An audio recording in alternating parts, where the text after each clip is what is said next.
Na Fogueira com Elas começando, eu sou Milene Nascimento. E eu sou Fabiana Barros. Hoje é um dia muito especial, porque a gente está iniciando esse projeto novo, que é o Na Fogueira com Elas Live. Né? Para o pessoal que falava, a gente quer dar a entrevista para você, mas a gente mora longe, ou a gente não tem tanto tempo assim, não dispõe de agenda, né? Então a gente está abrindo esse espaço agora para que a gente consiga falar com todo mundo, né? E hoje a gente inicia esse projeto, né, com um convidado super especial, né, Mila? Isso mesmo, Frank Mila Menezes. Seja bem-vindo, Frank, a nossa live, nossa primeira live, né? A gente está bem feliz em ter você aqui. E eu gostaria que tu começasse falando da tua história, da tua conexão com a espiritualidade, teu trabalho. Gratidão, meninas. Gratidão, Mila, Fabi. Eu que agradeço, assim, pelo convite, né? E espero que possa colaborar tanto com vocês como também as pessoas, né, que estão nesse caminho também de despertar. Vocês perguntaram aí como foi que começou, né, essa história do caminho da espiritualidade. Foi bem interessante, porque a minha história toda ela é muito orgânica, né? Então, eu sou comunicador, né, de formação. Então, eu apresentei programas de televisão, fui editor de jornal durante anos, assim, então fui bem envolvido com a comunicação. E hoje, até nesse caminho, né, depois de tanto percurso voltado para o trabalho somente da espiritualidade, hoje eu estou voltando também com a comunicação. A comunicação está me chamando de novo para poder fazer um trabalho muito interessante, que é integrar, né? Então, a minha história, ela começou bem cedo. A minha bisavó, que é cigana, eu dizia que ela era a cigana boa cumbeira, porque ela tinha uma sensibilidade muito grande e ela era envolvida também assim, com o candomblé. E ela me levava, mas não levava meu irmão. Então, ela sempre me levava para a rezadeira, para as casas de candomblé, de umbanda. Então, era muito envolvido, mas sempre ela tinha esse cuidado. Eu digo que minha bisavó, ela que deu as primeiras instruções, porque ela já tinha uma sensibilidade daquilo também que eu já trazia. A minha mãe era muito observadora, então a minha avó, morei com a minha avó, e a minha mãe, assim, ela observava, me apoiava em tudo, mas era mais na observação. E a minha avó também. Na verdade, a minha família, assim, ela nunca interferiu em nada das minhas conexões. Ao contrário, o que eu decidia diante do processo, do caminho, eles iam apoiando. E a minha bisavó, assim, até depois que ela faleceu, eu sempre tive essa curiosidade para entender do mundo espiritual, até mesmo porque, desde pequeno, eu brincava de Playmobil, uns bonequinhos que eu mesmo criava, então eu gostava muito de arte, então eu mesmo criava também meus brinquedos, que na época não tinha condições de ter muitos, né? Então a gente tinha alguns... Usava criatividade. Usava criatividade. A minha avó, eu lembro até que minha avó aplicava injeção na Bahia, né? Morava na Bahia, então ela aplicava injeção e eu aproveitava aqueles frasquinhos da Bezetacil, que era uma injeçãozinha, para poder utilizar como bonecos. Então eu fazia boneco, eu fazia o cabelinho, e todas as minhas brincadeiras eram todas elas voltadas para programa de televisão. Ou seja, eu já estava ali co-criando. Na minha infância, eu já sabia que eu seria apresentador de televisão. Eu já sabia que eu ia trabalhar com arte, sabia que eu ia atuar. Então, eu já tinha essa conexão desde pequeno. Só que, até lá, nessa infância, no mesmo período também, eu lembro que com 7 anos, apareceu uma vez um ser, um espírito assim, para mim, e falou, olha, eu lembro no meu quarto, sozinho, eu conversava muito com eles, brincava muito com os espíritos, e o pessoal achava que eu brincava sozinha, falando, nossa, ele fica horas e horas aí brincando, é tão engraçado isso, às vezes ele não quer nem sair, ele quer ficar brincando aí. Claro, eu era uma criança muito social, assim, eu sempre fui, mas tinha momentos que eu queria brincar, e quando eu brincava daquela forma, eu queria estar sozinho, porque ninguém ia entender o meu imaginário. Quem entendia meu imaginário eram os espíritos que apareciam, que tinham uma similaridade com o que eu gostava. Fala. E tu via eles como a gente vê, como você me vê, como Eu você sabia vê a eu sabia que era espiritual e eu sabia que era espírito, mas não tinha tanta informação assim do que acontecia. Sempre minhas brincadeiras eram todas voltadas para isso. Então a gente brincava lá na Bahia, né, gente? Então assim, onde cada esquina tinha um terreiro de candomblé. Na época não tinha tanta umbanda, nada disso, era mais candomblé mesmo. Então, imagina, nossas brincadeiras eram o quê? Além daquilo, claro, de correr, de brincar, de esconder, a gente brincava sempre de terreiro. Então a gente criava os nossos terreiros, isso criança, isso com 7, 8 anos. Então nossa brincadeira, eu lembro que era exatamente toda voltada para as questões espirituais. Ou comunicação, ou a arte, né, também que me envolvia. Então fazia circo, brincava, sabe, criava programa de televisão, e aí show de calouros, eu lembro do programa do Silvio Santos na época. Então eu tinha sempre essa conexão minha vontade sempre foi trabalhar com TV, mas a espiritualidade ela sempre esteve junto comigo. E aí, depois disso, depois de um tempo, aí eu fui morar, da Bahia eu fui para Aracaju, né, para casa da minha mãe, aí fui morar com minha mãe depois da minha infância até os 10 anos com a minha avó. E lá a gente mudou, né, e lá começou a acontecer várias situações, assim, começaram a acontecer, melhor dizendo. E aí eu sentia, teve um período que parou um pouquinho essa evidência, assim, não ficou tão ostensiva, mas aí começou a vir de uma forma muito, muito forte, assim, onde, por exemplo, ainda com 7 anos, antes aí, eu lembro de uma situação que um casal de conhecidos, filhos de amigos nossos lá da região, eles estavam para se separar, e eles eram queridos, assim, sabe, o casal. E eu lembro exatamente eles sentados no batente, assim, conversando sobre a separação, que eles iriam separar. Eu cheguei perto deles, não sei como, porquê, entre aspas, e cheguei e simplesmente canalizei, falei. Eles começaram a chorar, olharam para o outro e simplesmente foi dito exatamente o que eles precisavam para fortalecer a relação deles. E eu simplesmente disse como uma criança falando para um adulto. Então tinha essas nuances sempre durante o caminho, sabe? Que era muito doido. Só que isso era tão orgânico que eu não percebia que eu fazia isso. Eu só fui perceber isso, só para você ver, com os 21 anos, depois que eu comecei a fazer uma retrospectiva da minha infância, né? Uma avaliação de como surgiu essa história da mediunidade, onde foi. Depois eu fui percebendo que, na verdade, eu sempre tive essa questão da sensibilidade. Por isso que minha bisavó, me levava, tudo. Então, como o pessoal do passado, né, antigo, não falava muito sobre isso, guardava, então não sei o que eles falavam entre eles, não sei o que eles comentavam, né? Então era muito sonâmbulo, então saía, acordava, então tinha que ter alguns cuidados assim comigo na madrugada. Mas que legal que não era, por exemplo, uma família engessada de uma religião que falaria que isso era coisa do demônio, ou não teve isso no teu processo, né? Nem podia, porque imagina, eu morava na Bahia, um tempo que a igreja evangélica não estava tão conhecida como difundida, e também não era como as igrejas que tinham lá, eu lembro no local. Foi depois que chegou a neopentecostal, que são mais rigorosos e tudo. Eu lembro exatamente quando chegou a neopentecostal, que eu também fui, então, assim, era todo mundo conhecido, então eu ia para tudo, sabe? Mas, assim, o catolicismo e o candomblé era o que mais me chamava, assim. Então, apesar de já ter ido, mesmo na infância. Só que aconteciam umas coisas muito doidas, assim, comigo, porque eu tinha os acessos de entender o que era aquilo. Todas as egrégoras que eu ia, eu chegava e era como se eu já conhecesse o acesso que ela trazia, o que ela ia conectar. Era meio doido isso, porque mesmo criança, eu lembrei que eu tinha esses acessos, como se fosse um download que eu chegava ali e eu entendia o que era que estava acessando, o que era, até mesmo no evangélico. Eu lembro que a Batista, minha avó frequentou alguns períodos, mas não deixava a igreja católica. Ela ia dizer, olha, eu vou porque eu gosto de estar aqui com vocês, gosto da parte artística também que fazia externa, da parte de convivência, mas eu não vou deixar o catolicismo. Então ela era muito clara. Mas ao mesmo tempo todo mundo era muito amigo, não existia isso, sabe? De, minha religião, isso, não existia essa briga, eu não lembro disso, sabe? Eu era muito criança até, talvez, para entender, mas eu não via isso. Mas eu lembro que a minha avó dizia sempre, eu falei, não vou deixar, sabe? Então, ia Testemunho de Jeová, lá em casa, batia na porta, a gente ficava conversando. Domingo.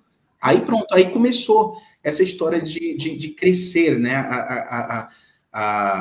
O evangélico, né? Então, as neopentecostais, então, aí chegou, né? Depois. E quando chegou, eu tinha 10 anos, e foi quando, no período depois, eu já mudei para Aracaju já.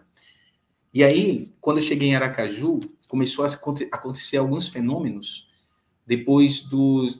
parou um pouquinho, depois nos 11 e pouco, eu acho que não foi muito que ficou congelado, não é congelado, na verdade eu não dei muita atenção, foi mais na minha adolescência, até um período, assim, até os 11 anos, eu lembro que tinha essa revista, não existe hoje, de departamento chamada Hermes, não sei se era do tempo de vocês. No meu eu lembro que o Silvio Santos fazia propaganda, mas nem... Essas revistas de que você tira, né, tipo Avon, que você tira ali e mandava... E aí, tinha um tarô. E aí, aquilo me chamou. Eu tinha 11 anos. Foi quando eu conheci minha esposa. Que hoje é minha esposa, né? Mas foi a minha primeira vez. Estão juntos esse tempo todo. Fazia 17 anos que a gente é casado, mas que a gente se conhece. Coloca aí, 45 menos 11. É esse tempo. Pronto. Né, que a gente se conhece. Então, imagina.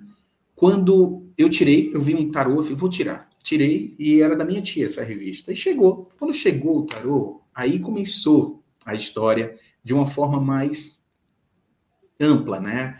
Mais ostensiva. Porque antes era, aí depois de um período, ele deu uma diminuidinha. Quando eu cheguei em Aracaju, acho que a cabeça voltada para outras coisas também, criança ali, brincar, tudo novidade, tudo, não ficou tão... Eu lembro que teve alguns meses que não ficou tão ostensivo como estava. Não estava tão ostensivo a mediunidade. Até que, quando veio esse tarô para a mão, simplesmente, quando eu comecei a tirar, eu vi que eu sabia ler. E aí, começou a voltar uma consciência que eu escutava isso na minha infância. Inclusive, essa mesma consciência era a consciência de quando eu tinha aconselhado aquele casal, quando estavam ali para separar, que eu cheguei para eles mesmo, criança com 7 anos, falando. E eu não... Isso. E eu não entendia o que era até então. Uhum. Até que eu fui entender que essa história era uma história de... Depois de um tempo, né, eu comecei a ler as cartas, comecei a fazer isso de forma... Assim, nem estudei, eu simplesmente já sabia, peguei a carta e já sabia jogar. Foi muito louco isso. E depois de um tempo, aí eu simplesmente vi que as cartas mexiam, isso me deixou com medo. Legal. Na época. Que as cartas mexiam, eu guardava num local, numa posição, e quando eu ia mexer com a carta, ela estava em outra posição, e ninguém mexia naquilo, somente eu. E aí eu fiquei, isso é coisa do cão, isso é coisa do diabo. Aí eu tive, não fui evangélico não, mas aí eu tive essa história, e aí eu joguei fora, né? Eu queimei, eu lembro que eu queimei. Nossa! Queimei o tarô, que eu disse, não quero. Eu ia falar, né? Nesse caso tem que queimar. Mas por que aconteceu isso? Porque eu tirei a primeira pessoa que eu tirei carta externa foi minha esposa. Então, que era minha amiga, né, na época. Então, tirei para ela e aconteceu tudo que tinha dito. As coisas boas, mas também as coisas ruins que eu tinha visto ali, tinha percebido. Até de uma viagem que ela fez, ela lembra até hoje. E com isso, eu acabei deixando. Eu fiz, não quero isso, não quero isso. Pronto. E aí eu fui fazer a primeira comunhão. Aí entrei para grupo de jovens na Igreja Católica. Então eu fiz a crisma, tive essa fase. Só que aí não deu, né? Até que chegou um momento, eu fui para a renovação carismática, aí não teve outra. Começou a aparecer os espíritos. Aí eu comecei naquela história tudo já. Quando eu via, eu sempre estava nessa posição de liderança. Quando eu via, eu já estava pregando, já estava evangelizando, fazendo as conexões, aí ia para o Santíssimo ali, a fazer adoração. Quando eu via, aí os espíritos começavam a me pegar, e começou a incomodar um pouco, até que eu fiquei calado durante um tempo. Aí eu cheguei para o padre e disse, padre, na confissão, eu estou vendo espírito, e tá complicado, porque eu sinto eles me pegarem, sabe? Eu sinto, às vezes... Mas você sentia espíritos sofredores? Sofredores pedindo ajuda. E assim, comecei a sofrer umas histórias que era em qualquer lugar, tu tava vendo, sabe, quase que o tempo todo. Então, chegou um período que eu estava tendo que a gente chama de crise mediúnica, né? Então, eu tive essas crises, e eram crises assim que eu não precisava nem falar. Quem estava perto via o que acontecia. Tipo, se tinha um gato aqui, ele saía todo arrepiado quando chegava perto de mim, um exemplo, sabe? Todo arrepiado, aí o pessoal, os amigos ficavam assim, Frank, que é isso, tal... Enfim, mas aí aconteceu durante o período algo muito interessante. O próprio padre falou, não, reza essa coisa da tua cabeça, tal. Eu falei, tá bom. E aí, várias vezes, padre, tá acontecendo isso. Até que eu falei uma coisa lá pro padre, né, e ele não gostou. Porque eu falei, tá bom. Então, aí eu citei algo que me disseram, e do padre ali, né, tudo, e aí ele não gostou, né. E com isso... rádio fofoca. Mas não era bem uma fofoca, nem nada. Foi fofoquinha do astral, né? Na verdade, foi uma observação, né, espiritual. E aí, para ele perceber que eu não estava mentindo, né? Só que nem quis, ele ficou chateado até comigo, tudo, não gostou muito, tudo. Depois eu fiquei sabendo que ele tinha medo também quando passava na sacristia, que ele morava em cima, assim, da igreja, atrás, e tinha que passar por dentro. E ele tinha medo também nos horários que ele escutava o pessoal também clamando os espíritos, pedindo perdão a Deus, tudo, os sofredores também. Que é o ambiente, né, gente? Então, é um ambiente de cura, né? Acontece. Então, ou seja, você vê, né, como é tão contraditório. Aí, nisso, eu comecei a questionar muita coisa. Até mesmo porque eu chegava assim, via que não era o anjo, que não era o Espírito Santo, como falavam, que era o espírito de alguém, ou era um mentor, entendeu? Então eu vi, poxa, tava faltando algo. Aí pronto, aí com isso um amigo, eu fiz, sabe de uma? Vou ficar fora disso. Aí eu fiquei em casa mesmo, não ficava cuidando da espiritualidade, porque eu não tinha resposta. Aí um amigo me levou no centro espírita, chegou lá e falou, não pode conversar com espírito, porque levou no centro espírita bem tradicional. E aí não pode conversar com espírito, porque tem que fazer o sistema da doutrina espírita, não sei o quê. Tem que fazer 5 anos de ESD, né? Aí eu peguei e disse, mas espera aí, com a senhorinha eu lembro como eu fiz, mas isso não acontece comigo de agora, para mim é o comum, o normal, para mim é esse, entendeu? Porque foi a vida. Sim. Aí ela pegou e disse, não, mas não é assim, porque você pode estar falando com bissexual, não sei o quê. Aí eu olhei para aquela senhorinha e eu falei, tá bom, obrigado, dali eu não voltei. Até que uma amiga, depois de um bom tempo, eu entrei para a comunicação, eu não quis saber de religião, entrei para a comunicação. Quando eu entrei para a comunicação, aconteciam coisas, gente, por exemplo, eu estava ali, estava rezando texto até hoje, né? Eu tenho assim, ando com ele, meu textinho, tudo isso, minha avó que me deu. Então, assim, a gente estava rezando o texto, aí sentia o cheiro de rosas. Então, quem estava ali comigo também sentia, aconteciam coisas que eram fenômenos, começou a aparecer isso durante um tempo, né? E depois algumas pessoas também começaram a perceber, por exemplo, eu dava muito efeito físico através de lâmpadas que queimavam ou travava. Então, a parte eletrônica e elétrica também tinha muitas questões. Quando eu entrei na televisão, eu lembro que a Cláudia, que é minha mãezona da comunicação, que foi a pessoa que reconheceu o meu trabalho, ela disse, Frank, tem que ir numa benzedeira ou em alguém, tudo, porque só acontece isso com você. Quando começa o programa era ao vivo, entrava atrasado porque dava problema na câmera. Travava, estourava a luz, direto, tudo. Mas isso tu acha que é da tua paranormalidade ou eram outros espíritos agindo junto? Não, era da energia que eu carregava e não estava tratando como deveria tratar. Não tinha essa consciência. Eu ia fazendo intuitivo, não fazia nada além, e, tipo, quando necessário, ia numa benzedeira, porque eu fiquei um tempo sem ir para a questão religiosa, mas eu continuei vendo, percebendo. E aí a pessoa encostava em mim, eu conseguia ler o campo, lia a mão, então pegava na pessoa, se sentia, então, só que isso era de uma forma muito ostensiva, e teve um período que isso começou a me atrapalhar, porque, imagina, eu precisava atender um cliente para poder fazer uma apresentação do meu programa, tudo para cota de patrocinador, e eu estava aqui esperando, e tinha uma pessoa que era recepcionista e estava passando por um processo, e aí eu sentia o processo dela, só que eu não sabia agora, falo ou não falo, ou continuo, finjo que não estou vendo. Então, eu entendia e sabia como ajudar. Então, assim, eu me via, muitas vezes, na necessidade, ou achava que era uma obrigação minha, por estar vendo aquilo, chegar para ela e contar o que ela podia, né? Então, eu tive esses momentos também que eu chegava, contava tudo, e hoje eu sei que nem tudo que a gente vê é para se dizer. Então, é observar, e onde você não é chamado, você fica calado. Então... Hoje a gente amadurece, a gente vai crescendo e a gente percebe, né? Então, aí a gente vai se lapidando, né? Em meio às questões para não ficar desequilibrado.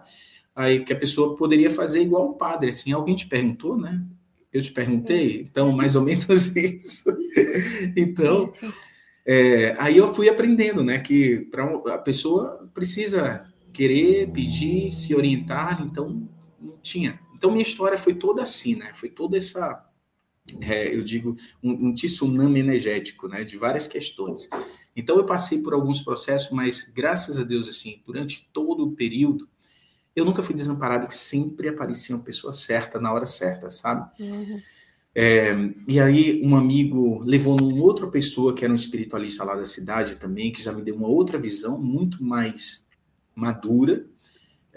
E aí eu vi, existe também isso aqui? Existe. Pronto, aí eu fui vendo até que eu recebi um convite, eu tive um processo processo que não processo jurídico, eu digo um processo de vida bem difícil, que eu tive um processo depressivo, assim, e aí eu vi que eu não estava conseguindo fazer depressivo, ou podemos dizer até obsessivo.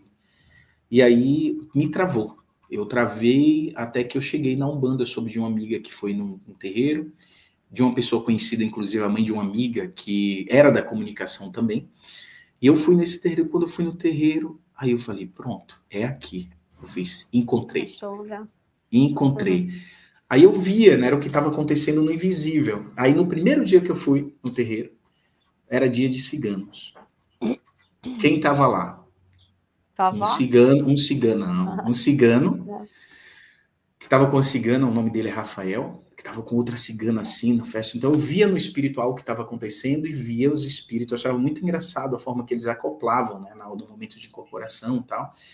Eu achei aquilo o máximo, tudo ao mesmo tempo. Eu falei, caramba, é isso que eu vejo. Estou vendo aqui de outra forma, porque muito tempo, né, eu participei já de candomblé, ia tudo assim, quer dizer, ia, né, como criança, tudo. Então, mas ver uma umbanda, né, uma forma mais leve de trabalhar outras questões, eu não tinha visto, né, mais misturada, né, todas essas egrégoras. E aí, quando eu vi, eu conheço esse espírito. Ele chegou na minha frente, passou entre as pessoas, aí falou, ele ativou uma espécie de frequência no meu terceiro olho, no meu frontal e no meu cardíaco, e eu fiquei bem irradiado com aquilo e disse, olha, a partir de hoje, se você quiser, nós podemos trabalhar assim. Aí mostrou o trabalho. E aí ele pegou e disse, eu sempre estive com você, inclusive nesse momento. Aí mostrava o momento, me levava, que era quando eu tinha 7 anos, dando conselho para o casal lá. Ou seja, que legal. Era o cigano que me acompanhava desde lá. Era ele que estava no processo das cartas, que estava movimentando para poder ver que é real, que aquilo não é, que aquilo era sério. Então, e ao mesmo tempo foi necessário até ter aquele momento das cartas ali, porque eu poderia utilizar de forma brincando para pessoas que não, sabe, não tinha maturidade suficiente para nada pra entender, disso, né?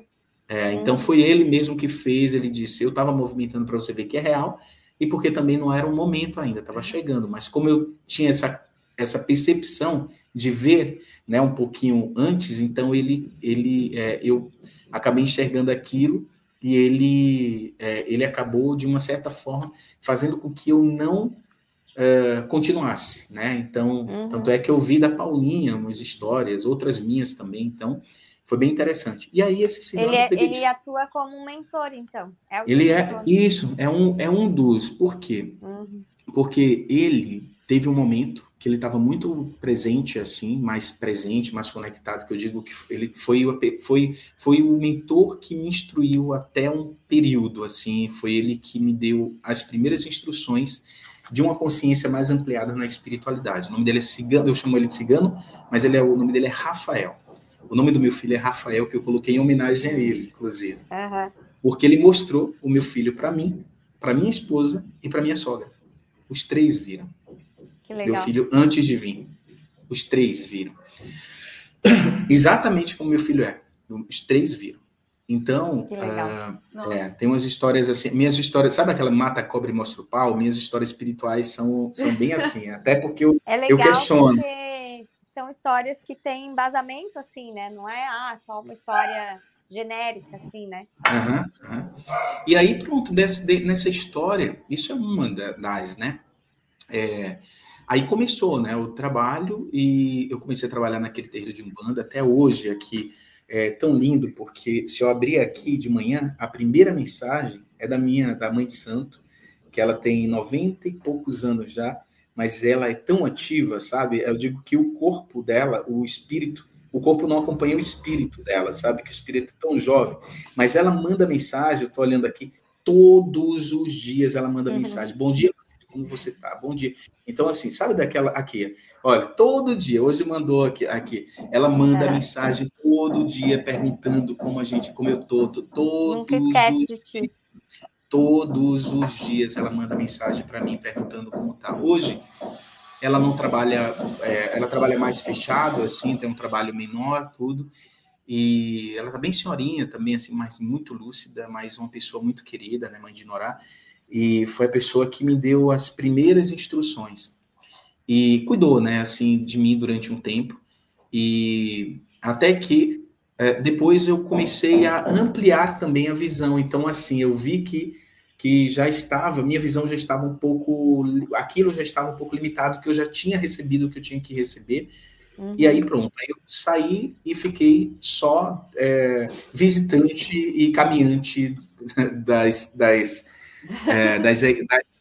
das egrégoras físicas, né? Tipo, amigos que têm terreiros de Umbandaime, de Daime, de Jurema. Aí comecei a fazer rituais de Jurema também. Fez ayahuasca? Sim, no mesmo período, quando eu fui para o terreiro, eu já entrei na ayahuasca, que lá também eles trabalhavam, no Umbandaime. E aí eu conheci em Salvador uma pessoa querida, Catarina, que é minha amiga, assim, minha irmã querida. De lá, ela me levou para conhecer a Flor da Montanha, lá no Rio, e foi uma casa que eu recebi instrução da mãe Baixinha, que era dirigente também do Umbandaime. Quem criou o Umbandaime no Brasil foi ela, quer dizer, no mundo, né? E ela faleceu já, mas a casa continua lá ativa com toda a Irmandade, e é um trabalho muito bonito, primoroso, assim, profundo, e ao mesmo tempo muito de coração, simples, sabe? Então, isso é maravilhoso, que hoje em dia, para encontrar, não é fácil. Não é fácil. Sim. Não, Mas, sim, se quiserem perguntar, pode perguntar, porque aí pode continuar. O papo tá interessante aqui, até... E aí, o que acontece? Durante o período, aí eu comecei a desenvolver, comecei a perceber, e era interessante, porque a mãe de santo, a madrinha, ela falava, Frank, ela chegava para mim, ela via que eu tinha visão, e ela perguntava, né, sobre o que eu estava vendo ao decorrer. Eu lembro que, no início, ao decorrer da gira, eu lembro que quando tinha 2 trabalhos, né, na terça-feira era o trabalho, que era um trabalho mais instrutivo, de mesa mediúnica, e onde tinha somente os passes, e no sábado era desenvolvimento, as giras. E aí eu lembro que ela me colocava atrás, durante um tempão ela colocou atrás, que ela queria que eu narrasse para ela o que eu estava vendo ao decorrer do processo. E foi muito bonito, assim, sabe? Porque eu vi o fundamento de tudo aquilo, foi muito, nossa, emocionante. E aí eu fui entendendo algumas questões, né? Porque algumas delas eu não conhecia, aparentemente, mas aí, quando aparecia, eu acessava, como download, eu sabia, simplesmente sabia. E aí o pessoal falou, como é que você sabe isso sem ter estudado? Chegou agora, tudo eu fiz. Então, não sei dizer como, mas eu sei isso. Também não sei se isso é certo, mas eu sei isso. Né? Até que chegou um período, eu tive que silenciar. Né? Então, eu tive que silenciar, os próprios guias pediram para eu silenciar do que eu estava vendo. E foi importante, porque foi um momento de me preenchendo, né? E E aí eu comecei a desenvolver, a fazer os trabalhos espirituais, comecei a fazer vivências com amigos que foram preparando, eu fui iniciado no xamanismo, e aí na Jurema também, e aí com isso, depois de um tempo, eu saí da televisão, eu ainda buscava me dividir ali com a TV e o Frank, que trabalhava espiritualmente, né? Tanto é que as pessoas nem sabiam, nem faziam ideia que eu trabalhava, que a minha espiritualidade ela era toda envolvida com esse misticismo, né? Mas só quem estava lá, ou quem ia, ficava sem entender se era eu mesmo, assim, se era a mesma pessoa da televisão. Aí eu falava, não, lá é meu irmão gêmeo, inclusive eu não gosto muito dele, não. Bem que eu achava que ele era metido mesmo, metido, tudo, sabe? Macumbeiro, né? Irmão gêmeo, macumbeiro. Não, eu dizia que o irmão da televisão, eu não queria muito papo, porque ele era metido, que era eu mesmo, né? Então o pessoal brincava, assim, quem não me conhecia, né? E aí, pronto, aí começou a jornada, né? O trabalho, até que, depois de um tempo, eu resolvi, né? Eu fui chamado, comecei a assistir alguns vídeos, começou essa onda no Facebook, depois no YouTube, e eu comecei a assistir esses vídeos, e alguns vídeos, assim, algumas pessoas que tinham afinidade, e comecei a gravar vídeo no Facebook. Quando eu comecei a gravar, logo no início, então, as pessoas começavam a me chamar para falar dessas experiências, das coisas todas que eu vivia ali espiritualmente. E dos ensinamentos também, né? Que tudo isso trazia. Quando eu ia fazer trabalhos, por exemplo, de um bandaime, ou até mesmo no lugar que exigisse um acompanhamento, o pessoal geralmente me colocava. Existia algo no daime chamado fiscal de terreiro, que era a pessoa que ficava ali prestando apoio, né, às pessoas que estão passando por algum processo dentro da ayahuasca. E eu sempre ficava, né, era engraçado, porque eu sempre era designado a fazer esse movimento de fiscal de terreiro, né? Então, até em igreja de daime, que eu ia, que as pessoas não conheciam tanto, era engraçado, porque eu sempre era chamado, parecia uma coisa mesmo espiritual, parecia não, era, né? E eu amava, assim, fazer esse trabalho, né? De cuidar. Guardião, né? Tipo, Oi? guardião. É um guardião. Um guardião. E então, porque ali eu prestava apoio, se a pessoa passava por algum processo de catarse também, já trazia algumas habilidades, tudo, então já cuidava do outro também. Então, sempre existia, né, esses pontos, né, que dentro das questões das conexões espirituais. Minha esposa disse que não adiantava nem eu me esconder, né, porque eu acabava indo para um lugar, mas mesmo caladinho, sempre alguém me chamava. Mesmo que não fosse um terreiro, podia ser um centro ou uma palestra espiritualista, então sempre eles acabavam, de alguma forma, fazendo uma menção e chamava atenção. Aconteceu isso várias vezes. Então, eu questionava até para o espiritual, posso ficar quietinho? Você não veio para ficar quietinho, você veio para estar na ativa, né? Nessa ativa. Então, quando eu entendi isso, aí eu comecei a relaxar mais, a simplesmente nem dar tanta atenção mais para isso, simplesmente vivia, fazia, né? E aí acontecer... Esses processos todos que tu passou, porque o daime, né, a ayahuasca, a jurema, são processos que aceleram muito a mediunidade, o despertar, né? Deve ter sido um processo bem profundo, tu já estava em outra vibração, né? Sim. Foi, mas assim, não pensa que eu não deixei de fazer as tais limpezas, não, precisei limpar muito. Mas eu digo, o processo da ayahuasca e da jurema foram necessários para eu poder conseguir reconectar e entender os meus processos. E foi tão interessante porque eu ia dentro do ritualístico, como geralmente dentro da doutrina ela pede, mas depois eu não sentia a necessidade de ir de 15 em 15. Eu ia uma vez no mês, às vezes eu ia de 3 em 3 semanas, uma vez no mês, ou de 3 em 3 meses. Então eu comecei a trazer um compasso, até que eu fiquei assim, não estou sentindo de ir. Né? E aí eu ia somente quando meu espírito pedia mesmo, assim, quando eu sentia que eu teria que ir. Então, isso foi bem importante para eu poder entender, porque como eu já sou bem sensível, então teve um período que eu estava muito sensível já, e então eu tive que trazer mesmo, eu tinha essa consciência, então eu aterrava mais. Eu procurei sempre assim ter atenção, inclusive na ferramenta que a gente tem, que é a CEL, que quando os alunos se iniciam, né, todo mundo fica nessa sensibilidade, né, de perceber. Quem ainda não está acostumado acaba ficando impressionado, né, um pouco encantado, né, com o processo energético. E aí eu sempre digo, olha, é importante a gente, da mesma forma que a gente busca se utilizar, entender que nós estamos no processo materializado, a gente está no processo denso. Então a gente precisa densificar da mesma forma. É para cima, mas também é para baixo. Se não for igual, o nosso corpo físico não sustenta. Então, a gente sempre teve, né, esse cuidado para não sutilizar além, né? Então, a gente falando sobre essas questões energéticas ou de percepções mediúnicas, é importante que na mediunidade a gente entenda que eu desenvolvo, mas eu tenho que entender que a primeira atenção é exatamente lidar com o nosso processo corpo. O meu espírito... É um problema que eu enfrentei, sabe? Sim. Eu trabalho com pleiadianos, né? Com uma energia mais sutil. E teve uma época que eu tava muito aérea. Nossa, muito. Parecia que eu já não tava andando, assim.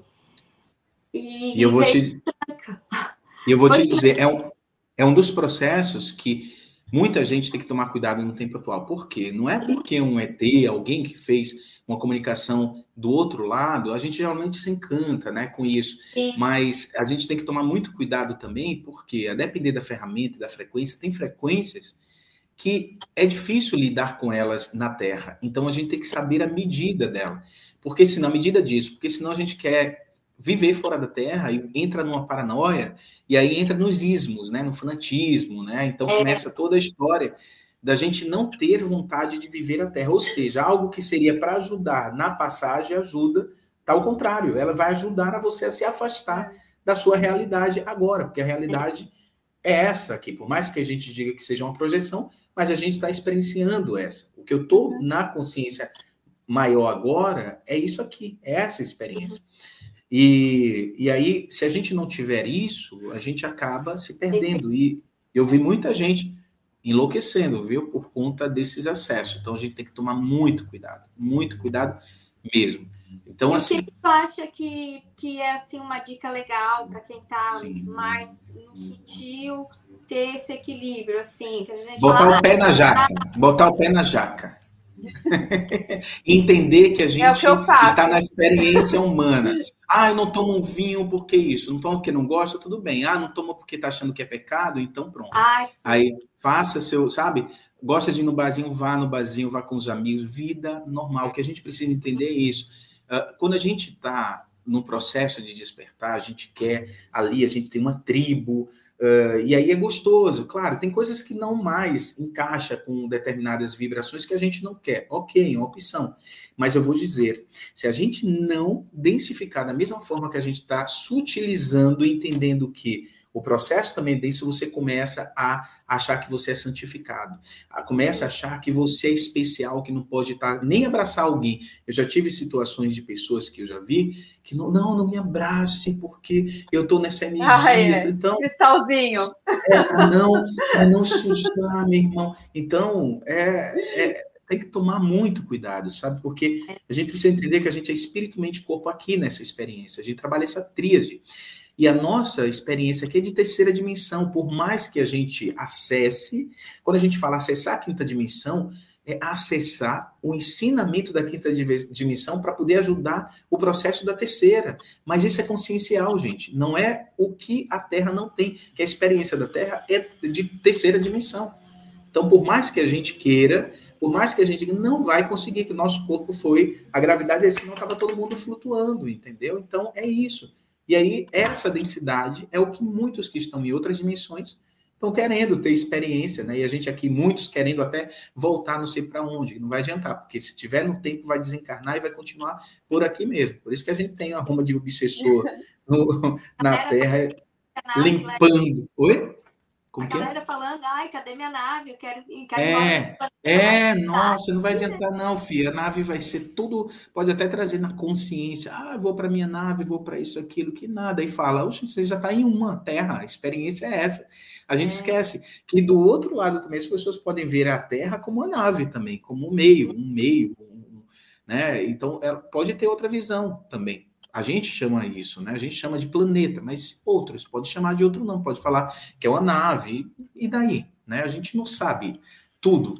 E aí, se não tomar cuidado, vai acontecer o que está acontecendo também, mas já foi dito isso lá atrás já foi dito isso, né? Do que aconteceria nesse período, né? Então, muitos vão trazer essa piração mesmo. E eu confesso, assim, até eu fiquei, esse processo, minha esposa está no processo de tratamento oncológico já há 7 anos, e meio a tudo isso, a gente vinha fazendo as ativações, fazendo as iniciações, mas eu busquei muito, assim, observar diante da ferramenta que a gente traz, que é uma ferramenta também estelar, os cuidados e o tempo, sabe, de cada situação. Eu sempre questionei até onde, até quando, né? Porque nem tudo é para sempre. Nem tudo é para a gente ativar sempre. E também, assim, o tempo de cada situação. Então, a partir do momento que uma história vem e que eu só viso ganhar o dinheiro ou algo assim do tipo, eu preciso também tomar cuidado. Não que o dinheiro seja ruim, mas eu posso simplesmente bloquear várias questões da minha canalização porque eu só estou pensando em algo de interesse apenas pessoal. A partir do momento que algo não se torna num processo do coletivo, por mais que você seja um médico, por mais que você seja um empresário, você não vai conseguir prosperar da forma que é a prosperidade no contexto geral. Então, começa a se limitar tudo. Então, eu sempre fiquei muito atento. Peraí, às vezes a gente vai, por conta da circunstância da própria vida ou a necessidade, a gente começa a colocar coisas para a gente fazer o que a gente começa a criar, e onde, às vezes, não é a vontade do nosso todo, do nosso eu superior. Então, a gente começa a não dar atenção para esse eu superior e a gente começa a fazer apenas o que o nosso mental acha que é. Ou a nossa sensibilidade, que na densidade a gente pode captar. E aí, olha, é tão sutil, o denso é tão sutil, porque, olha, imagina, eu estou denso, chego no lugar, aí eu falo, a pessoa fala, eu estou sensível, eu estou sentindo as vibrações. Então, muitas vezes a gente está denso, e é por isso que a gente está sentindo as energias externas. Porque se a gente tivesse sutil, a gente passaria pela densidade com tranquilidade e observação, sem julgamento. Só que o que é que fala? Completamente o contrário. Quando eu fui perceber isso, tem um ensinamento que é assim, é preciso passar pela densidade com sutileza. Se a gente não aprende a passar e a canalizar essa sutileza na densidade, a gente não aprendeu o que é a Terra. Porque a experiência da Terra não é... se a gente tomar cuidado, a gente vai demonizar. E aí vai continuar essa mesma roda de samsara de sempre, e as ilusões, né? De tantas outras questões. E a gente fala, é a Matrix, não sei o que, tudo. Eu fiz, olha, me deixa viver a minha Matrix então, tá? Porque eu quero viver a Matrix, porque é uma delícia também estar aqui. Eu estou aprendendo a cada dia, junto com minha esposa, o que é bom viver. Minha esposa já foi desenganada 2 vezes, no entanto, está aí, vindo, vibrando, energizando, dizendo eu quero. E ela falou algumas coisas até agora, fez, olha, eu descobri uma coisa assim, que eu sou materialista. Mas não é esse materialista doentio, é materialista de viver as coisas boas da Terra. E por que não? E aí, e é real isso também. Então, ela teve com um pezinho lá e ela voltou assim de uma forma, de uma consciência tão incrível. Ela já estava antes, mas mergulhou de uma forma que eu digo que eu não estou sendo professor com ela, agora ela é minha professora, sabe? Diante do que ela assessora, sabe? Então, essa troca é gostosa, que a vida é assim. Horas eu sou aluno, horas somos professores. E na vida, se a gente quiser ser só aluno, a gente não cresce. Se a gente quiser ser só professor, ficamos prepotentes, porque a gente acha que sabe tudo. E é bem interessante, assim, porque a gente recebe várias pessoas no canal, né? Cada um com seus conceitos, e é sempre batendo na mesma tecla, né? Do equilíbrio, assim, né, buscar ir ao céu, mas também esteja na terra, né? Porque se não fosse para a gente viver as coisas daqui, eu acho que a gente não estaria aqui, a gente estaria, sei lá, em algum lugar. Sim, se a gente se a gente é o todo experimentando a matéria, né, a densidade, imagina se desce até aqui para não se aproveitar do que tem aqui. Eu acho muito esquisito esse pensamento, esse priva de tudo, né? Não vou fazer nada, eu vou ficar aqui em namastê e não vou experienciar. Quando a gente volta, imagina a revolta. Quando eu estive lá, eu tive uma puta de uma oportunidade e fiquei me fazendo de, sabe, de rogada. Eu acho que é o arquétipo do ermitão, do tarô lá, Karpov, que a pessoa, né, tu vê, a pessoa faz voto de castidade, faz voto disso, se isola na caverna, isso em qualquer religião tem. Mas às vezes...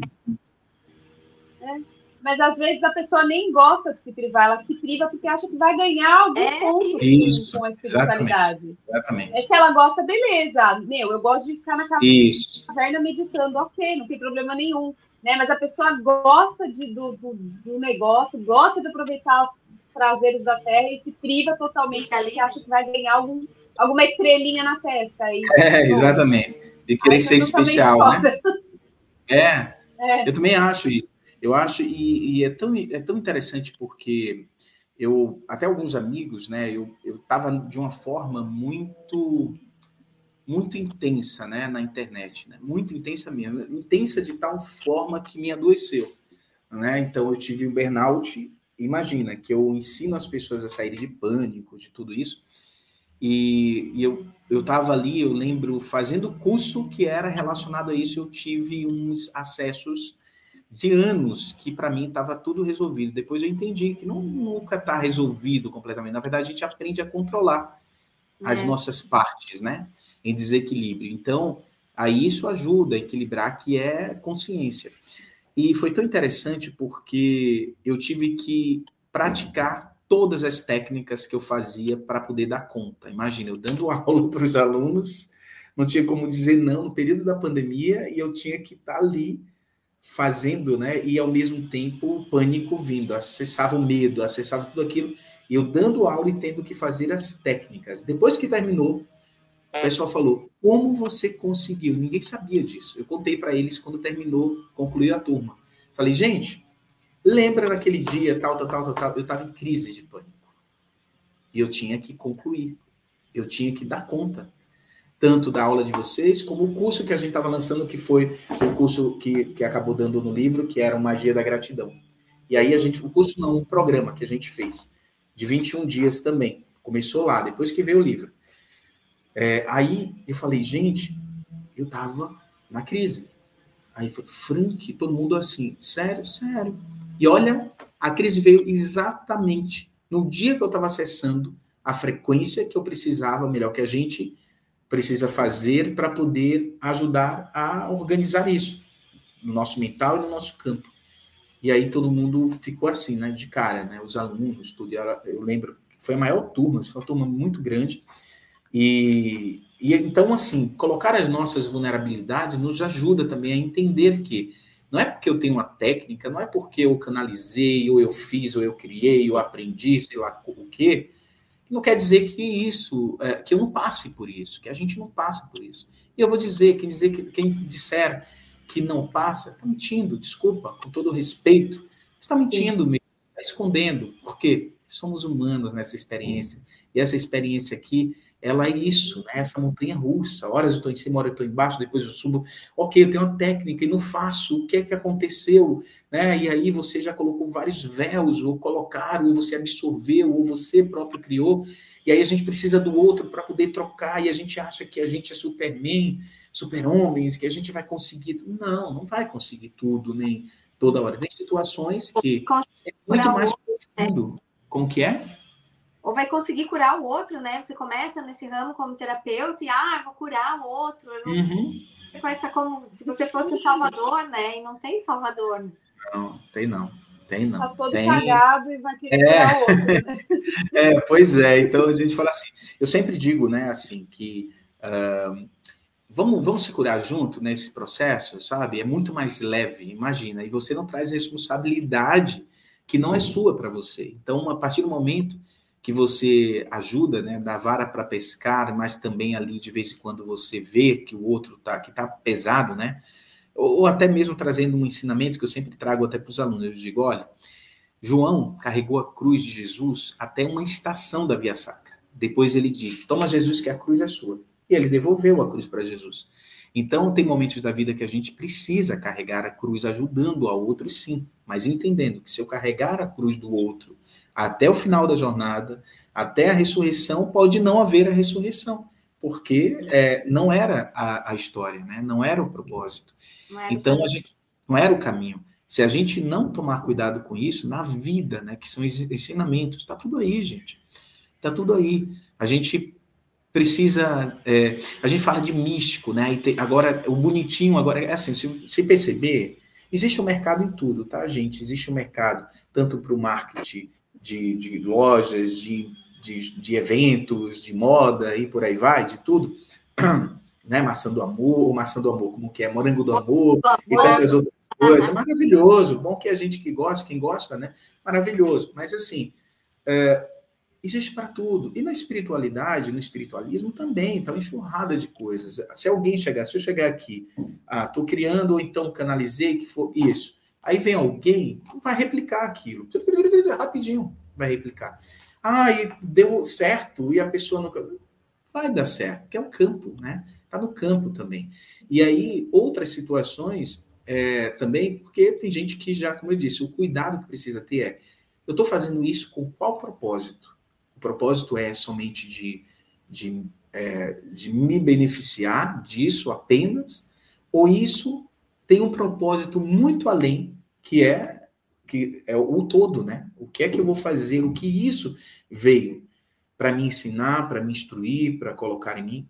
Eu percebo sempre isso, quando eu percebo que eu estou no loop, que todo mundo tá, e fala, nossa, Frank, você também dentro. Inclusive, eu estava no loop, minha esposa em tratamento, isso vinha, a gente já chegava, ela da quimioterapia, a gente já trabalhava, já colocava os cursos, já fazia as live de manhã, live à noite, tudo. Então, no período da pandemia foi loucura. Então, mas ao mesmo tempo, eu estava ajudando, estava sendo incrível. Mas aí depois veio o burnout. Foi bom? Foi bom. Adiantou? Adiantou. Mas, por outro lado, mesmo cuidando, olha, eu fazia prática, eu morava num bosque incrível lá em Portugal, na mata, um lugar energizante, e eu vim não precisei estar na cidade para ter burnout. A pessoa fala, nossa, vai para o mato tudo. Gente, o mato maior é aqui. É aqui. Sabe? Se você falar, eu já vi tantas pessoas que chegaram para mim, eu estou precisando de natureza, ia para a natureza, ficava mais estressado do que na própria cidade. Não está fora, não está fora. Se a pessoa não está bem na mente dela, não vai ter lugar no mundo que ela vai ficar bem, né? Não tem. Exato. Frank, e sobre a magia aí da gratidão, esse teu livro, consegue falar um pouquinho? Sim. O livro, esse aqui, a gente está na pré-venda dele, então ele ainda não foi lançado ainda, né? Ele está na pré-venda. O que é a pré-venda? A pessoa entra na rede social lá, ou então aí fala Frank, né, no Instagram, Frank, eu tenho interesse no livro. Aí eu vou chamar aquela pessoa especial, aquela pessoa que chamou ali, tudo para a gente poder enviar esses primeiros livros. Então a pré-venda é o quê? É o primeiro lote que a gente faz do livro, para a gente poder sentir e essas pessoas, de alguma forma, também ir dando o feedback delas, né? Então, a gente foi tão interessante porque esse livro, ele foi feito desde o início da pandemia que eu comecei, e a gente lançou ele no online, aí foi sucesso de vendas no online, no digital, no formato digital, e aí o pessoal, eu tenho muitas senhorinhas, né, então, que me seguiam, assim, que me seguem, e aí elas falam, Frank, fica muito ruim de ler do celular, tudo. Então, por que você não faz impresso? Então, elas começaram a pedir impresso, né? Até que eu falei, tá bom. Só que para impresso, a linguagem é outra, então exige, né, tem uma exigência muito maior também no próprio conteúdo. Até que eu montei ali uma equipe, né, para poder me ajudar, e de revisores, e a gente foi revisando, observando o livro, deixando ele mais apurado, né, refinado, para poder entregar de uma forma onde facilitasse nas técnicas que tem aqui para as pessoas, que são técnicas que eu fazia também no programa, no online. Então eu fiz, bom, como é que eu vou colocar essas técnicas no livro, né? Depois eu fui testando com algumas pessoas, cheguei a tirar tipo 40 livros, entreguei para amigos, pessoas próximas, para poder perceber como era fazer a técnica. E aí, agora, finalmente, né, depois de muito tempo, foi um parto mesmo esse livro, a gente conseguiu agora afiná-lo e deixar do jeito que a gente queria. E foi tão interessante porque a gente estava para lançar e minha esposa teve uma recaída, ela tinha feito a cirurgia, e aí ela já tinha conseguido reverter 8 tumores num período da pausa da quimioterapia, impressionando a medicina lá em Portugal. E aí ela conseguiu, a gente faz práticas disso, de gratidão energética, sempre. E aí, quando ela veio para cá, depois, em fevereiro, ela estava com as dores de cabeça, e tinha feito exame lá, fez exame aqui, estava tudo limpo, tudo simplesmente apareceram 3 tumores no cérebro. Com isso, dali, a nossa vida assim, virou de cabeça para baixo. E aí, quando a gente achava que tudo estava meio, já tudo organizado, assim, a gente percebeu que tinha ainda outras questões, e para mim, essas questões, podemos chamá-las de entrega, de confiar.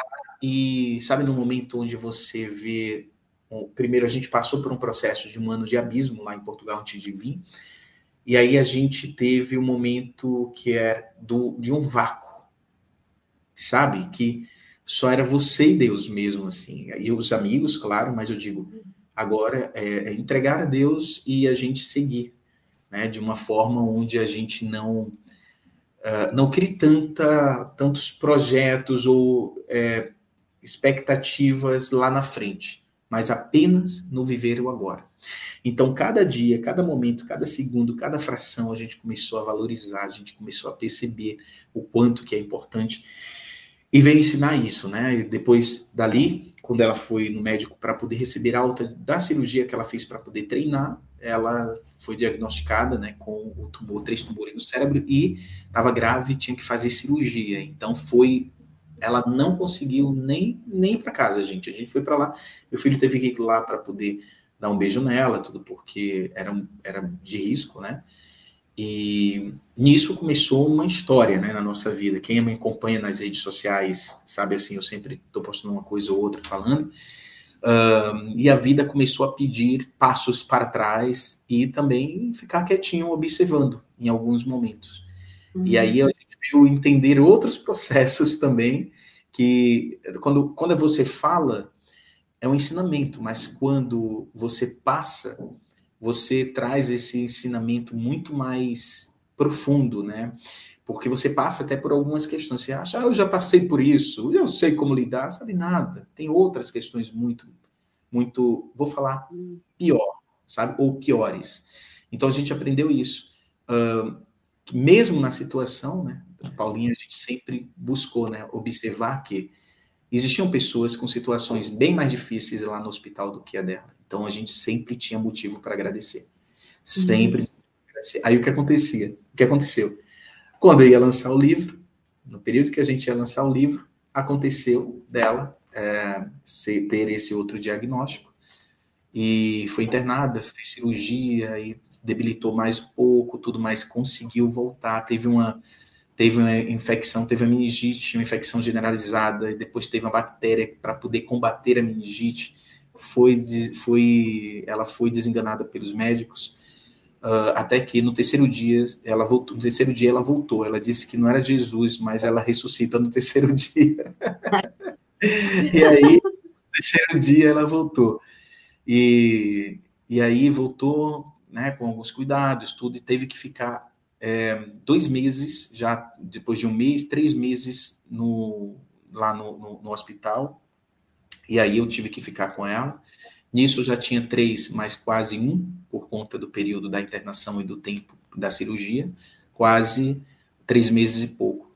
Até que, no dia que ela recebeu a alta, depois de 3 meses, eu lá direto, só vinha para casa para trocar de roupa, e a gente tinha acabado de mudar, chegamos de Portugal, o apartamento ia sair, aí saiu o apartamento, vim para cá com meu filho, e ela no hospital, nem chegou a vir para cá. A minha sogra veio para cá, ficou com meu filho durante esse período, e olha o que eu estou falando, estou contando isso, mas para vocês perceberem a gratidão, sabe? O que vem nos ensinar. Até que, durante o processo, ela teve no dia da alta, depois de 4 meses, quase 4 meses no hospital, ainda não tinha 4 meses, o médico disse, ok, vai receber alta amanhã. Isso era no dia 23, fez ontem 3 meses, né? Que ela está em casa, né? E aí, 23 de junho, aí disse, olha, você está de alta, tal, tudo vai fazer os cuidados, tomar os cuidados de casa e voltar ao tratamento, que até então o tratamento oncológico estava parado, né? Aí voltou, ela tinha tomado uma radioterapia, feito o antimetástico, tudo que ela toma.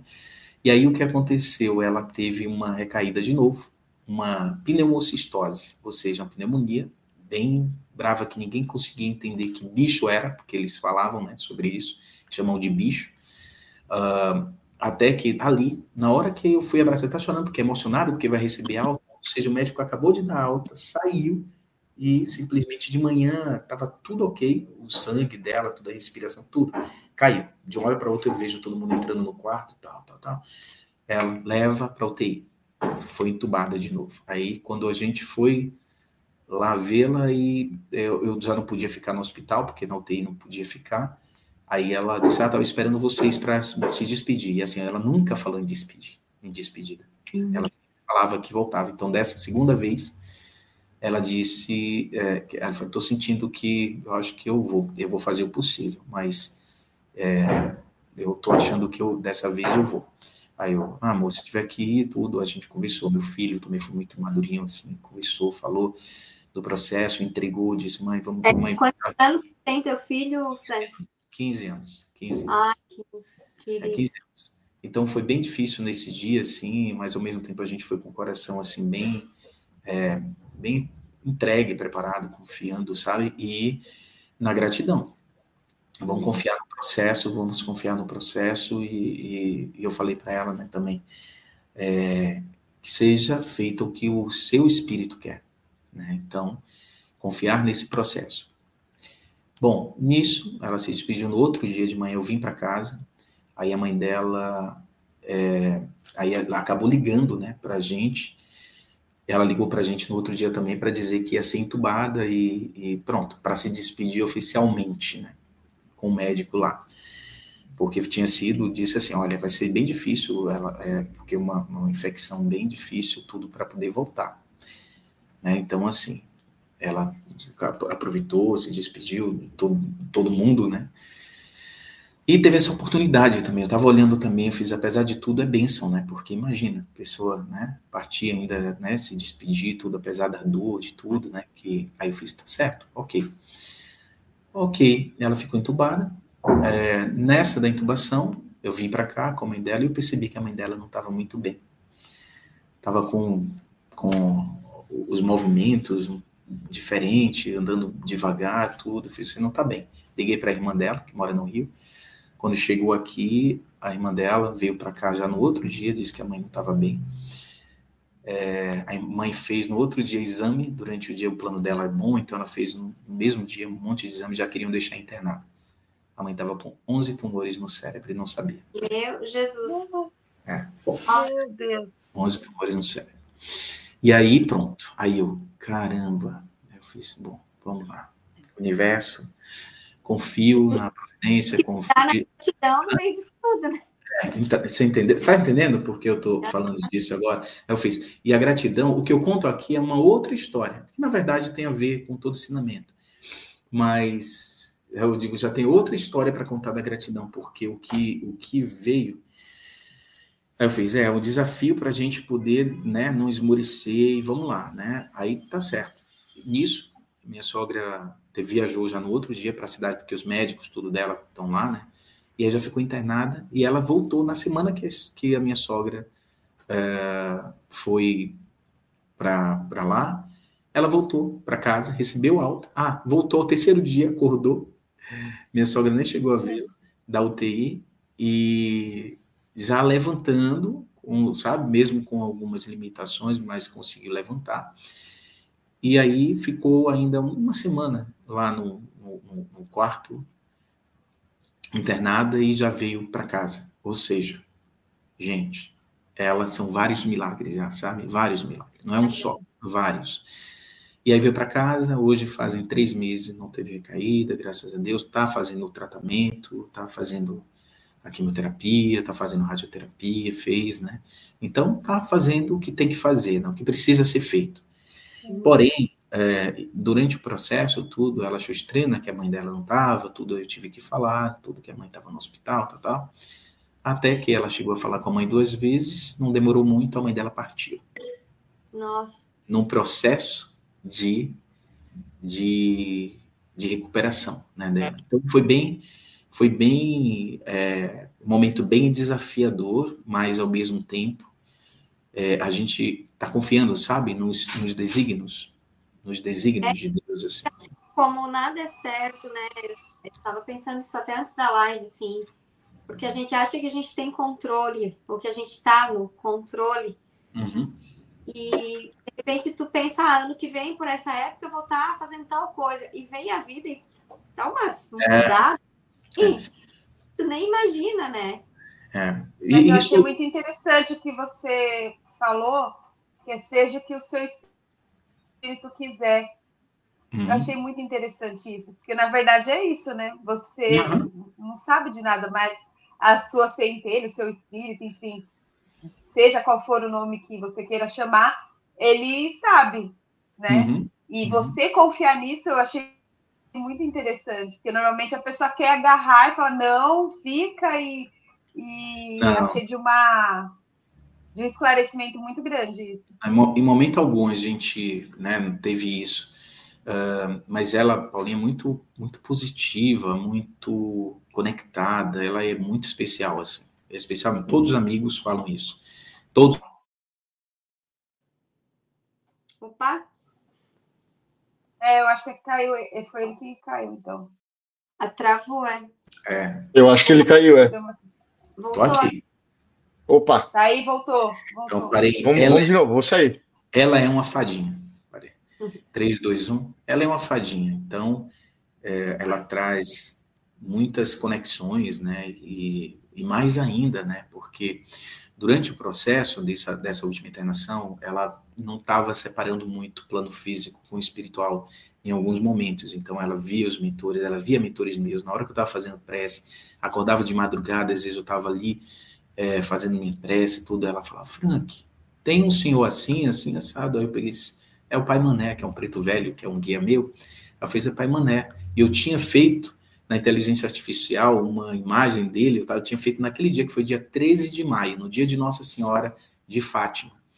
E a gente é devota a Nossa Senhora de Fátima, né? Moramos lá em Portugal, a gente dizia que a Basílica de Fátima era o nosso quintal, que a gente morava pertinho. Eu já fui lá, é muito lindo. É mágico.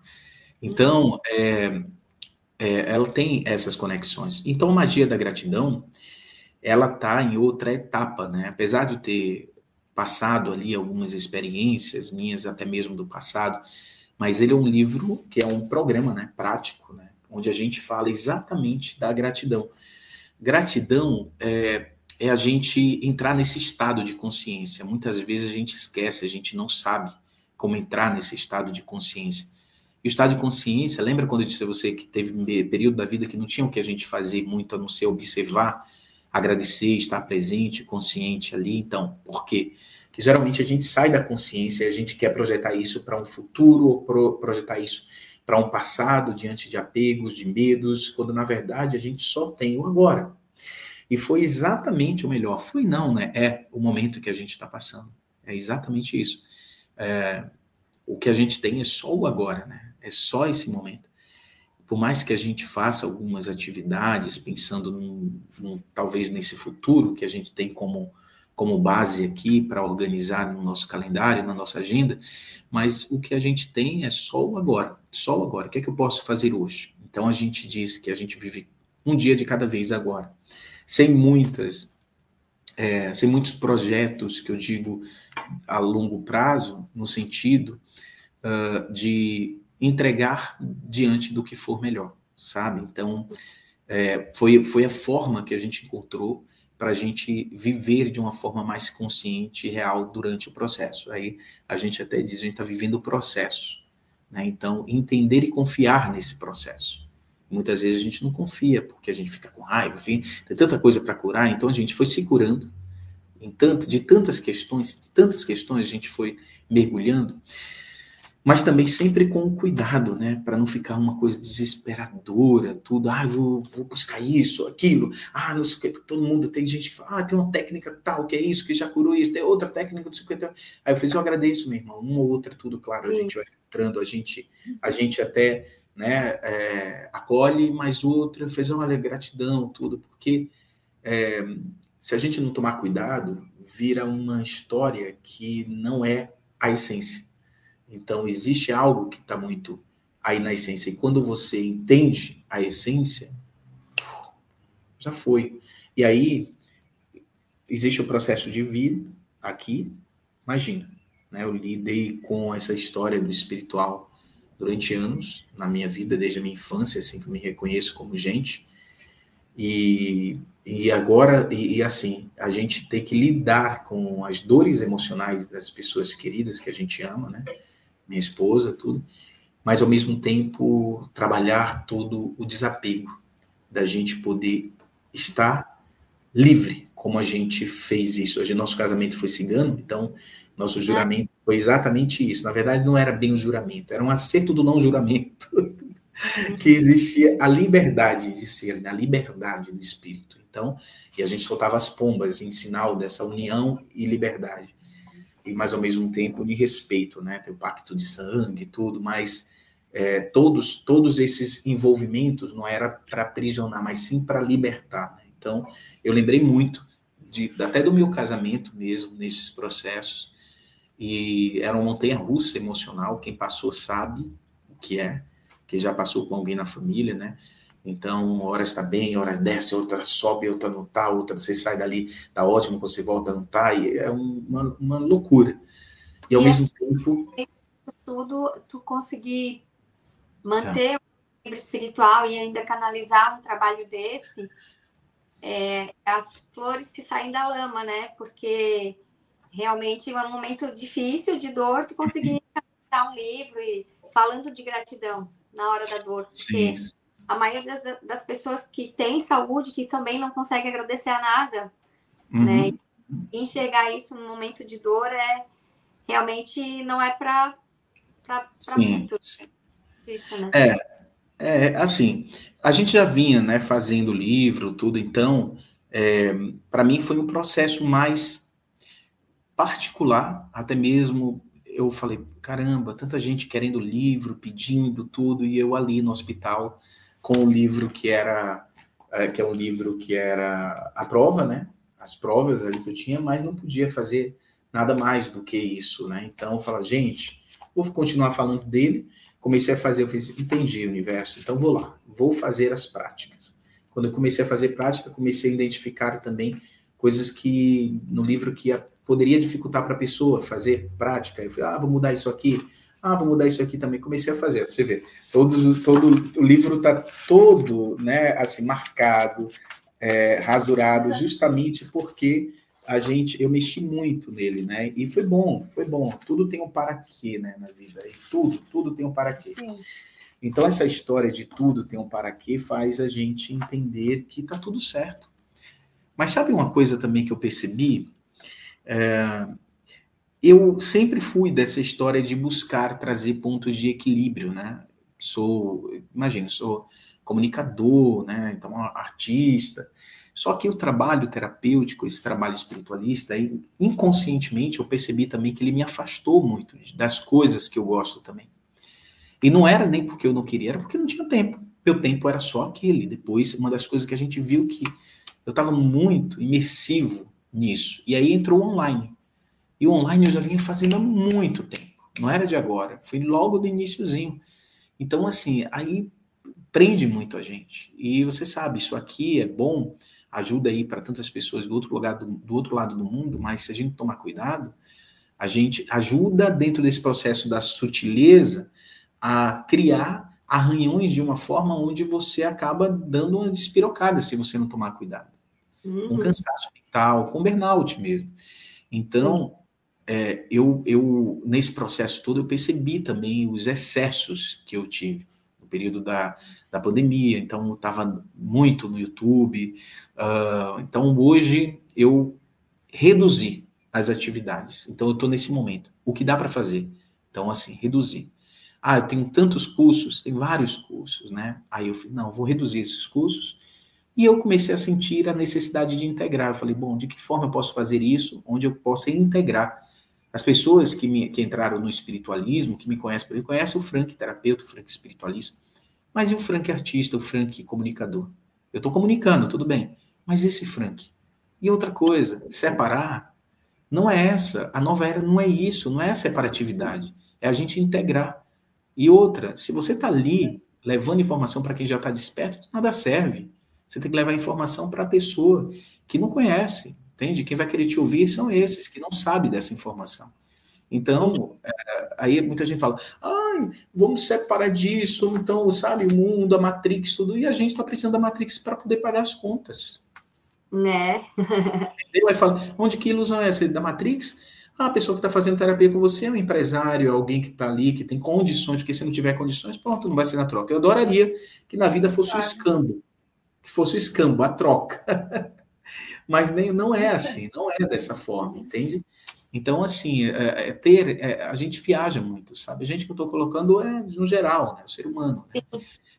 Então, a gente precisa ter muita atenção. E, para mim, uma das questões muito, né, que eu estou vendo esse momento denso e, ao mesmo tempo, tão espiritual, sutil dentro dos ensinamentos com a família, e, para mim, eu quero fazer menos, mas muito mais conectado, muito mais profundo e diminuir o ritmo, já diminuiu o ritmo, mas ao mesmo tempo, assim, fui forçado a diminuir o ritmo e sentir também dentro disso o que eu tinha deixado lá atrás, a minha arte, meu trabalho com criança, sabe? Tem um trabalho de criança de consciência que é lindo, super povo, tem um trabalho lindo, assim, de conexões que eu tinha deixado lá atrás, então tem muitas atividades que depois busque aí, quem quiser conhecer o trabalho infantil, quem tiver criança, tem as músicas lá, tem um canal no YouTube chamado Super Paul, né, que é um super-herói elemental, também é lindo o trabalho. Então, é um trabalho que ganhou tanto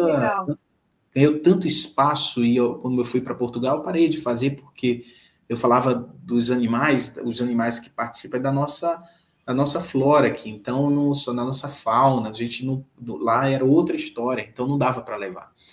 Mas agora, como eu estou aqui de volta, pretendo retornar com o Super Paul também. Então, assim, esses projetos menores que são projetos incríveis, eu tinha deixado, então fiquei no loop, a vida foi levando. Quando eu vi, eu já estava de um jeito que eu não conseguia nem me enxergar direito também em alguns pontos, ou outras partes minhas, não tem nossos eus, esses eus ainda daqui, eu não estava conseguindo lidar, sabe? Aí tem gente que fala, Frank, tem gente que falou isso. Você voltando agora, vai entrevistar, vai falar.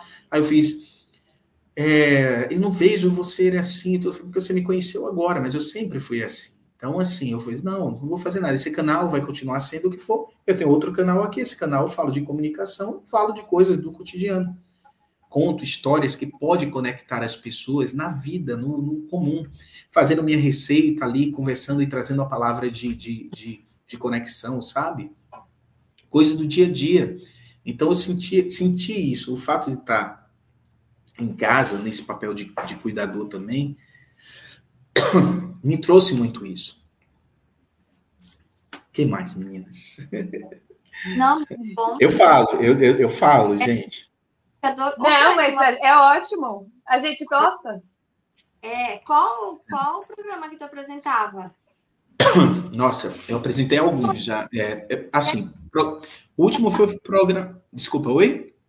Não, eu tô olhando para ti o tempo todo. E então, eu apresentei em Sergipe, né? Era um programa local, mas apresentei também nacional na rede, numa emissora, quer dizer que era a emissora pobre da família pobre da Record, que era a Rede Família, que era em Campinas, só que ela passa no canal UHF, aberto, chamado Rede Família, apresentei também lá. Mas lá eu apresentei meu programa nos 4 cantos, o programa Frank Menezes, e fazia rede também, ou seja, quando tinha o dia de fazer a esperança, eu acho que era isso, não lembro o nome do programa também da Record, então eu que era ponta de rede, eu que fazia o nacional também de lá.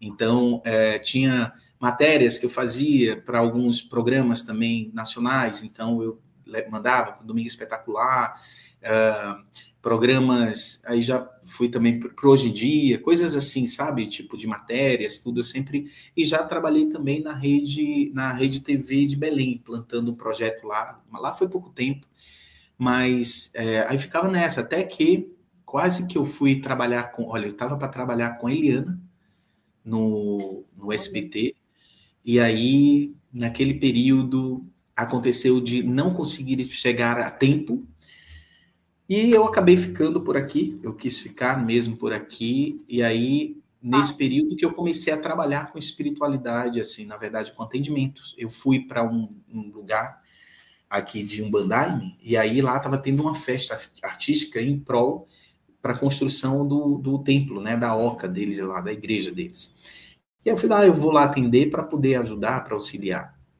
Quando eu fui, eu lembro que eu cheguei 3 da tarde, saí de lá... Não, 3 da tarde, saí de lá... Não, minto. 5 da manhã, saí de lá 3 da manhã. 5 da tarde, cheguei de lá 5 da tarde, foi o momento que começou, eu saí de lá 3 da manhã. Eu fui o último pessoa, assim, a pessoa que atendeu mais gente, até o pessoal saindo dos outros atendimentos depois, até o pessoal que era terapeuta também, vindo consultar. Não sei o que aconteceu, a gente fala, não sei, mas eu sei que é a energia do cigano, mas o pessoal se identificou muito, e aí, dali, eu não parei de atender. Por quê? Até então, eu não atendia profissional, né? Então, atendia os amigos, atendia as pessoas, tudo. Depois daquela história toda com as cartas acabaram voltando, né? Eu voltei a atender, só que atendia para ajudar as pessoas ali, só nada com visão de retorno. Então, Frank, a gente quer te agradecer, porque foi muito importante essa tarde, né, essa conversa, dessa experiência da tua vida, da tua esposa, falando sobre a gratidão, falando sobre a mediunidade, tua história, né, de vida, que é uma história inspiradora para muitas pessoas. Eu sei que tem muita gente passando por isso, ou com algum familiar passando por isso, e eu tenho certeza que a tua história de vida vai tocar o coração de muita gente que está precisando dessa força hoje, né? Que está vivendo isso. E a gente deixa aqui o convite, né, Fábio? Para um retorno, para o Frank falar de todos os assuntos que ele tem aí, das horas iguais, dos sonhos, dos convite não, uma intimação. Uma intimação para você voltar. Você vai ser obrigado a contar outras histórias aí pra gente e falar sobre esses assuntos tão interessantes aí, né? Porque hoje em dia a gente está vivendo muita sincronicidade, né? E muita gente está sem entender o que está acontecendo. Então, acho que vai ser de grande contribuição. Isso Maravilha, meninas. Agradeço a vocês, agradeço pela gentileza, pela conversa, e estou à disposição. É só marcar que a gente retorna e vamos, de alguma forma, tentar ser uma gotinha de luz nesse universo, né? Então, contem comigo. É isso aí, precisamos. Gratidão, Frank. Com certeza. Gratidão, gente. Gratidão. Não esqueçam de se inscreverem, deixarem um like aí pra gente e compartilhar esse vídeo para quem está precisando ouvir, né, essa história que é inspiradora, tá ok? É isso aí.